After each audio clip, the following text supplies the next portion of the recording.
It's one more indicator that the Trump administration is very serious about crypto. We could talk about your sporting expositions and failed dreams. It's really hard in America. So to have somebody who's aligned with nuclear, whether you agree with it or don't agree with it, the fact is they're looking at our energy grid is not enough to sustain what we have today. Make no mistake, they're setting the agenda for the United States government, and crypto is absolutely part of it. Welcome to the Crypto Swamp Creatures, the show you never knew you needed and still don't want anyways. I'm Christopher Alexander, your blockchain and advocacy communications expert. And I'm Justin Wallin, your guide through the often murky world of politics and polling. Every week, we dive into the intersection of crypto, policy, and politics without taking sides. We're here to give you the straight, data-driven analysis that influences the decisions of those who want to win or want to be elected. Think of it as a late 80s newscast, but with a twist. We bring you the serious stuff, but with a dash of sardonic wit and just a hint of irreverence. So whether you're a crypto enthusiast, a policy wonk, or just someone who appreciates a data-driven approach, this is your place. We bring you both sides, weigh the impact on crypto, and then we share what we use for show prep every week on our medium. So remember, no one is as smart as someone who agrees with you.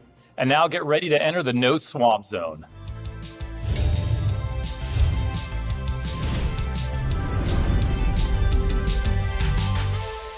Well, we're back, Justin, with the Crypto Swamp Creatures. And if there's one thing that people like, it's government acronyms and obscure bureaucratic agencies, entities, committees, advisory councils, and the like.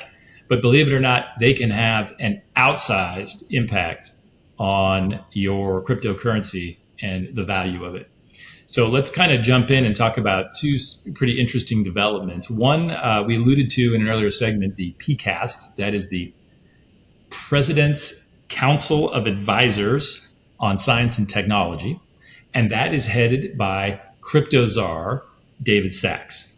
We've kind of discussed this. I think that's pretty clear. It's an existing advisory council. It is the president's ear on and conduit between industry, academia, and other things as it regards science and technology. And Sachs is, of course, dual-hatted. So a lot of the AI components are at the PCAST.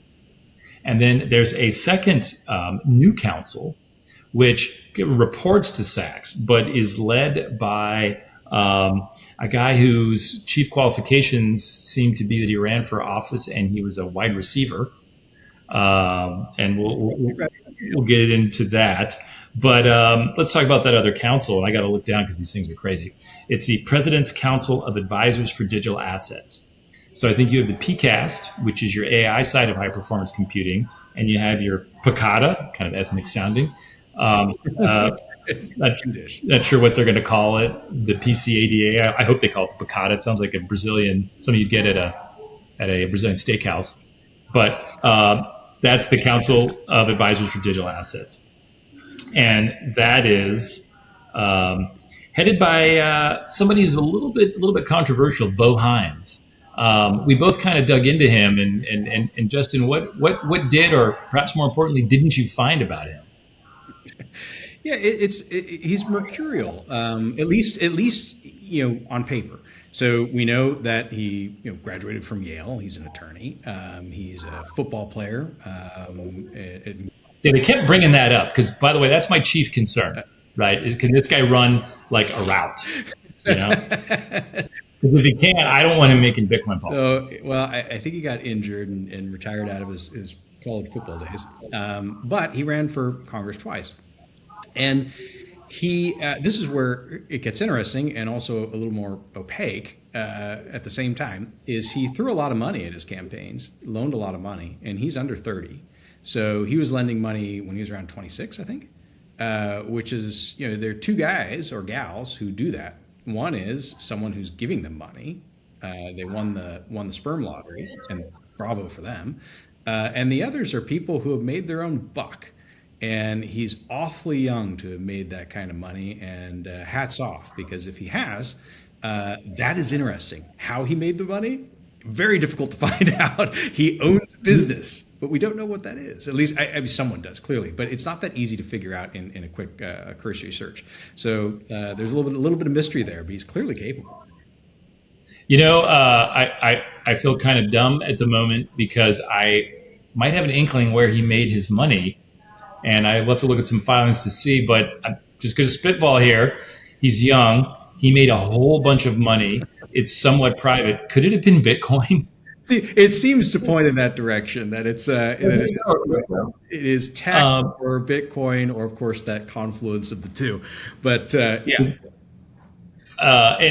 by the way, for a little bit of teasing, I do want to point out that while Bo Heinz has been somewhat quiet about Bitcoin policy publicly, people whose job it is to care about appointments like his are speaking out, saying he's a great choice or excited about him.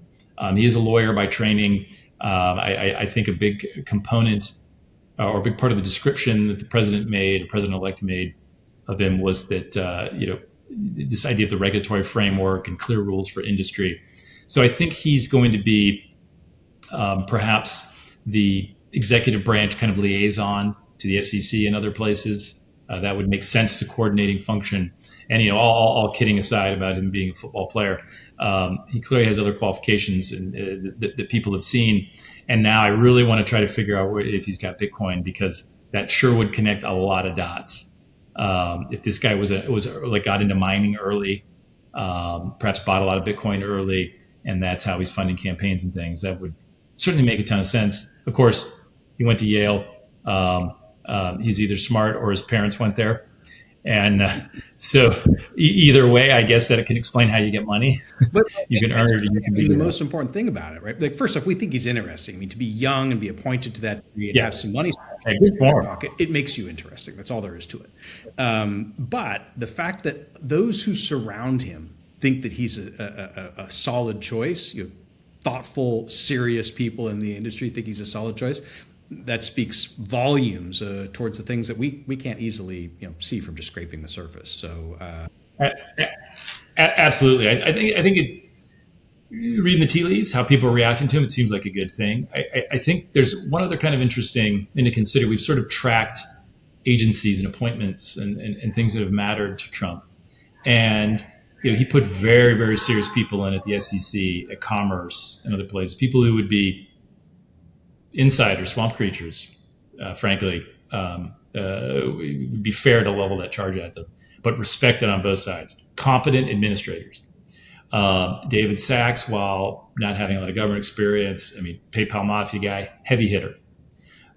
This is the first appointee that I can think of, Natsios, another guy who has a ton of experience, previous Trump administration.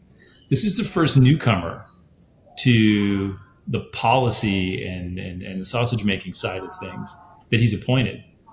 He puts the fire breathers in other places. Now we really got to dig into this guy. I don't know what he said in his campaign. Rachel Maddow doesn't have tears streaming down her face talking about him, and Joy Reid isn't calling him a Nazi. So I don't know how far to the right this guy is as a conservative. He's just kind of this mystery man, and it's the only time Trump did that. Now it's a brand new council. And maybe the Trump administration, let's get someone young to lead a young, brand new advisory council. I don't know. It's really interesting. This is it's not out of left field, but it's not following the blueprint for fiscal and economic policy and policy organizations or entities that Trump has set up. Yeah, the only thing that we do know is that Trump has thought positively of him for quite some time. He's politically funneled quite a bit of money towards Heinz. So it's not a new entity between the two of them. Their relationship is established, but the rest of us we're going to have to figure it out and get to know him better. And I'm looking forward to it. Yeah, and again, I think it's a positive. He has the trust and confidence of the president-elect, and has been appointed to this position. So he's not. I highly doubt he's a compromise candidate for the position. I think he's the guy, and if he's able to have the president's done a lot for him because of the confidence that the president has in him. That means he can get things done, and so that's good for crypto. And certainly, this advisory council is nothing short of revolutionary. I think we've maybe gotten so far in the weeds here, we forget there is now a special counsel for digital assets to advise the president of the United States. I didn't see this coming. I got to be honest. The ETF got approved almost, a few months a little later in this past year, but March, I think. I would have never guessed that you'd have an advisory council for crypto for the president. Yeah, this stuff is important. It's easy to kind of hear it and have your eyes glaze over. But what was missing over the past 4 years, the lack of structure, is what allowed the bad acting, right? It allowed governments to behave in a way that was destructive towards the industry. This is what structure looks like. It's a lot of different people. It's a focus. It's allied minds from different parts of industry, different parts of government. And this looks, frankly, competent. It looks highly competent, highly deliberate. And I think ultimately, I suspect it'll be highly effective. Yeah, it's one more indicator that the Trump administration is very serious about crypto. And that's invariably, almost certainly going to be a good thing. They're probably going to make some decisions that aren't ideal. No one's perfect. But I'm very optimistic about my crypto holdings right now, and more so optimistic for the industry. And remember, there's a very clear mission for the administration as regards to crypto. The world leader in cryptocurrency is supposed to be the United States. Now, what does that mean? I think they're going to set about defining that. That's, I think, a whole nother segment. We'll have some different folks on ASIC manufacturers and the like to talk about that. But what does that actually mean, right? To be the crypto capital? Is it holdings? Is it mining? Is it staked? Is it, it'll be an interesting discussion and interesting to see how they choose to define it. But make no mistake, they're setting the agenda for the United States government, and crypto is absolutely part of it. Yeah, absolutely. And I'm thrilled to see folks who are key with an energy there. I mean, I know it sounds like, table stakes, but it's the sort of thing that is critical, and energy is really hard in America. So to have somebody who's aligned with nuclear, whether you agree with it or don't agree with it, the fact is they're looking at our energy grid is not enough to sustain what we have today. It's not going to be enough to sustain what we need in the next 10 years. So to be entrepreneurial about that, that's exactly what we need. Absolutely. And Bo Heinz, before you get more important, come on our show. It's got to be the highest rated crypto policy show in the world, unless there's another one. So, come on now. And if we can bond at all, I was one of the worst professional hockey players in the history of Denmark. So I guess you had an injury, maybe you had a better excuse, but we can talk about a little bit about, as Justin Wallin likes to call it, the sports ball. That's right. We can talk about your sporting expositions and failed dreams. Absolutely. The good thing for me was I knew I wasn't good enough from the start, so I never. Yeah. I think you've been around when I've said this. The only thing that kept me from playing at a higher level was talent. Well, you're all better than me. I'm vaguely aware that these things exist, but beyond that, I'm useless. Yeah, but I'd tell you the weirdest thing in Denmark, before each game, you would skate up to center ice and sing this song about sporting and competition. It's like a cult. It was bizarre. It was something they started doing in the 50s, I guess, or 30s. I don't know. They're very different culture. Yeah, the Americans and Canadians would all have, you held your stick up in the air. We would all just sort of look at each other and just sort of mumble, which is really what Danish sounds like anyways. And then, then I'd skate back to my goal and generally proceed to lose the game. And with that, we'll wrap it up.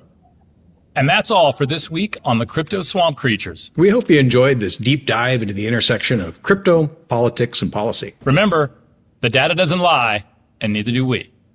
Well, not about anything important anyways. Until next time, stay informed, stay skeptical, stay out of the swamp.